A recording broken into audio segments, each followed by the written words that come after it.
अभी मैं तुमको ये बताता हूँ कि ड्यूरेशन, वर्क और यूनिट्स कैसे काम करते हैं हमारे एमएस प्रोजेक्ट में, है ना। जैसे कि वैसे अपन इंजीनियर, अपन को तीनों चीजों का मतलब पता रहता है कि ड्यूरेशन क्या है, वर्क क्या है एंड यूनिट्स क्या है। पर फिर भी क्योंकि एमएस प्रोजेक्ट में थोड़ा सा टिपिकली अलग तरीके से चलता है ना, तो अपन उसको देख लेते हैं एक बार कि ये कैसे चलता है ना। सी, फर्स्ट ऑफ ऑल हमारे पास आ रहा है दैट इज ड्यूरेशन। ड्यूरेशन क्या है? It is the total time और task would take to complete.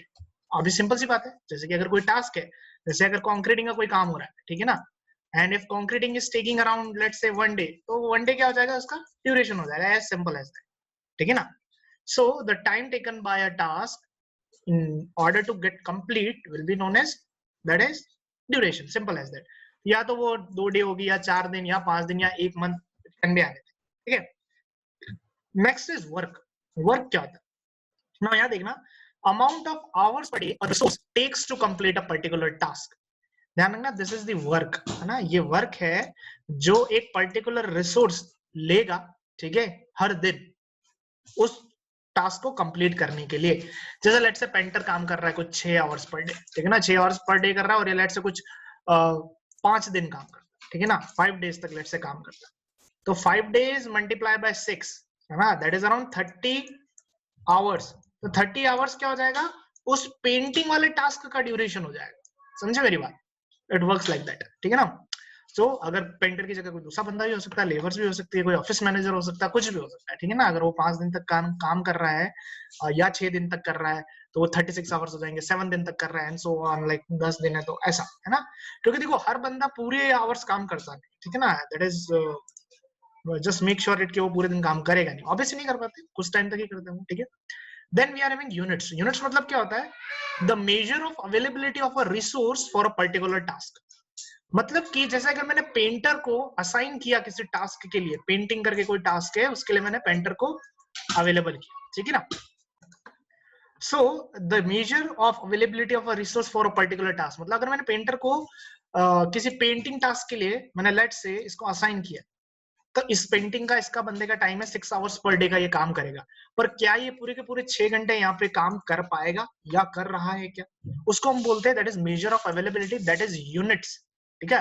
कितना यूनिट्स ऑफ वर्क हम उसको असाइन कर रहे हैं, लेट्स से 20%, 40%, 90% या 100%, ठीक है। वो बंदा, उसका जो भी असाइन काम है उसमें से कितना परसेंट अवेलेबल है। जनरली वैसे एमएस प्रोजेक्ट में सारे रिसोर्सेज 100% अवेलेबिलिटी पे रहते हैं, पर अगर आपका कोई एक पेंटर एक ही दिन में 2 जगह पे कहीं काम कर रहा हो, लेट्स से आपका कोई बड़ा प्रोजेक्ट चल रहा है और वो किसी एक एरिया में पेंटिंग करने सुबह जाता हो, फिर शाम को किसी दूसरे एरिया में पेंटिंग करने जाता हो, ठीक है, तो in that case you can easily distribute it. जैसे 50% एलोकेशन आप इधर दे सकते हो, 50% एलोकेशन आप दूसरी तरफ दे सकते हो, ठीक है ना। This is how this things work, okay. तो ये बहुत अच्छी चीज है। तो नाउ वी हैव स्टडीड कि ड्यूरेशन क्या है, वर्क क्या है एंड यूनिट्स क्या है। नाउ MS प्रोजेक्ट इसको कैसा कैलकुलेट करेगा, how the MS project is going to calculate it and how it is going to check कि भाई ये चीज हो रही है कि नहीं हो रही है सही से। मतलब ये फॉर्मूला, ये एक सिंपल एल्जेब्रिक फॉर्मूला पे बेस्ड होता है, ठीक है ना। तो कैसे होता है वो हम देखते हैं, ठीक है। चलो, now we are having this, that is a basic formula here is duration is equal to work divide by units. एक ही फॉर्मूला, उसको तोड़-मोड़ को 3-4 तरीके से लिख रखा है हमने, ठीक है। तो duration is equal to work divide by units. अभी सिंपल देखो, जैसे कि कोई बंदा 40 घंटे काम करता है, ठीक है। जैसे लेट से पेंटर का एग्जांपल लेते हैं, लेट से पेंटर अगर 40 घंटे काम कर सकता है, ठीक है, मतलब उसका उसका ऐसा वो है, क्या बोलते हैं, इसकी क्षमता है, यू कैन से कि वो 40 आवर्स तक काम कर सकता है। पर अगर वो रोज 50% ही काम कर पाता है, मतलब उसका जो भी आप टोटल ड्यूरेशन डाल रहे हो उसमें से सिर्फ 50% he can give out of, ठीक है। तो दैट मीन्स वो जो भी पेंटिंग की टास्क कंप्लीट करेगा, उस टास्क को कंप्लीट होने में 80 घंटे लग जाएंगे, 80 आवर लग जाएंगे। क्यों? क्योंकि वो हर दिन आधा आधा काम कर रहा है। तो in that case that will be doubled, ठीक है ना। तो वो उस हिसाब से डबल हो जाएगा, it will be around 80 hours. तो वो 80 आवर्स लेगा, क्योंकि वो रोज 50% ही एलोकेट हुआ है। अगर 100% एलोकेट होता तो वो 40 घंटे में उस काम को पूरा कर लेता, ठीक है ना। So this is how this formula works, that is duration is equal to work divide by units, ठीक है। सिमिलरली इसको तोड़ मरोड़ के करते हैं, work is equal to duration into units.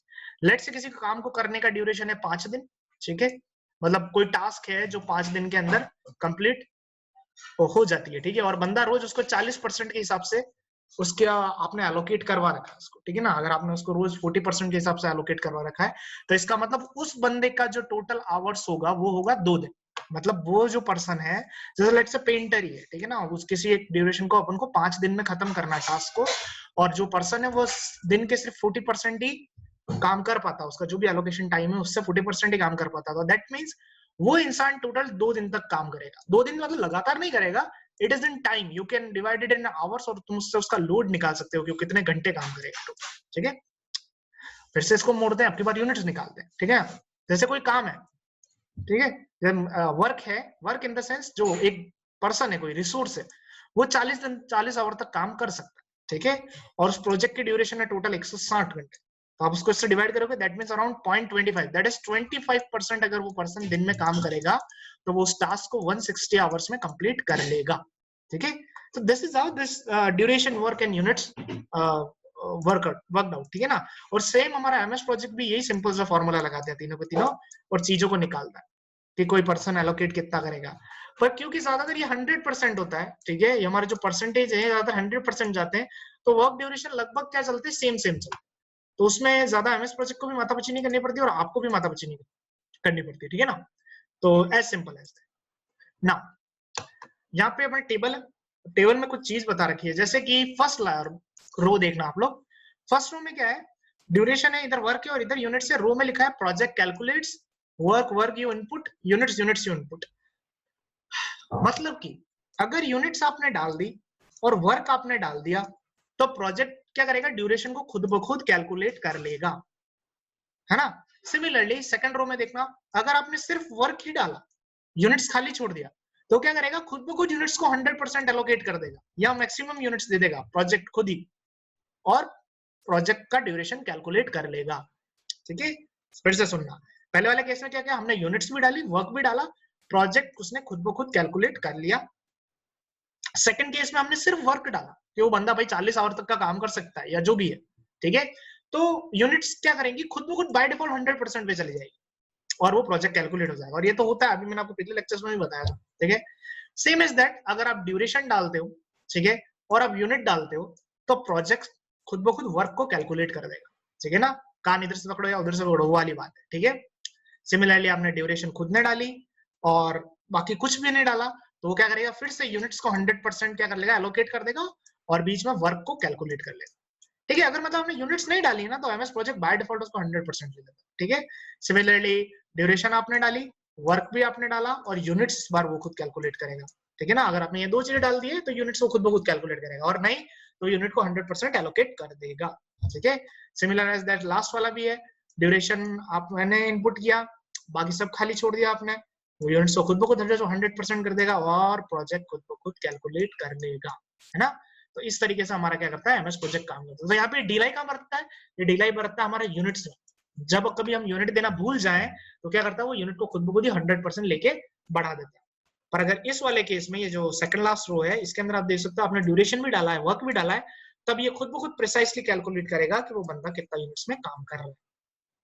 तो इससे फायदा कहाँ पे होगा, इससे फायदा वहां पे होगा जब आप लोग बहुत सारे रिसोर्सेज एक साथ यूज करोगे प्रोजेक्ट में, तो आपको पता रहेगा कि कौन सा बंदा कौन से वक्त पे कितना काम कर रहा है, कहीं ओवर एलोकेशन तो नहीं हो रहा। अगर ओवर एलोकेशन हो रहा है तो उसको कैसे सेव किया जाए, ठीक है ना।